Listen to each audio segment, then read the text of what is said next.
یہ بھی بات یاد رکھیں کہ جب ملک پاکستان بنا تھا تو لاکھوں قربانیاں ہمارے مسلمانوں نے پیش کی تھی.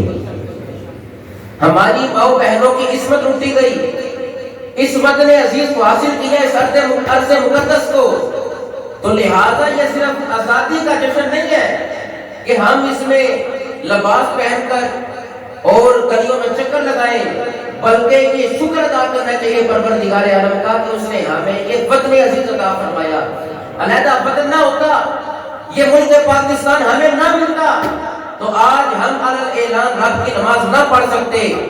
ہمارا سب سے بڑا مقصد پاکستان کو حاصل کرنے کا یہ ہے اس عرض مقدس میں ہم اعلان رب کی توحید کا بھی اقرار کر سکیں اور سرکار کی رسالت کو بھی مان سکیں. یہ ہے پاکستان کا مطلب. پاکستان ہمارے اولیاء کاملین نے بنایا تھا اور یہی اولیاء کے غلام پاکستان کو بھی بچائیں گے. لہذا میں ان نوجوانوں سے مخاطب ہوں کہ جو اس دین کو ضائع کرتے ہیں، نمازوں کو ضائع کرتے ہیں. اس دن تو تلاوت قرآن کرنی چاہیے.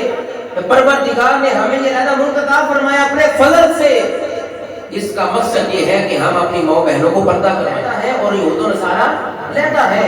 ہم ایک نہیں، وہ کفر ہے، یہ اسلام ہے.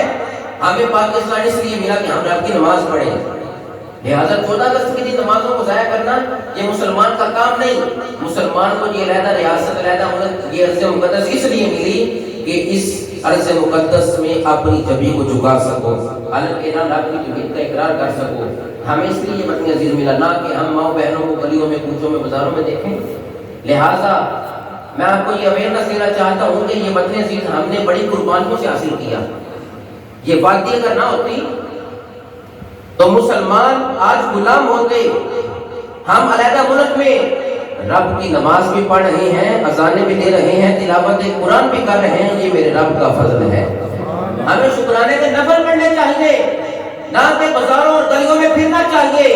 ہمیں تو رب سے معافی مانگ کر اس کا شکر ادا کرنا چاہیے. 10 لاکھ مسلمانوں نے قربانیاں پیش کی.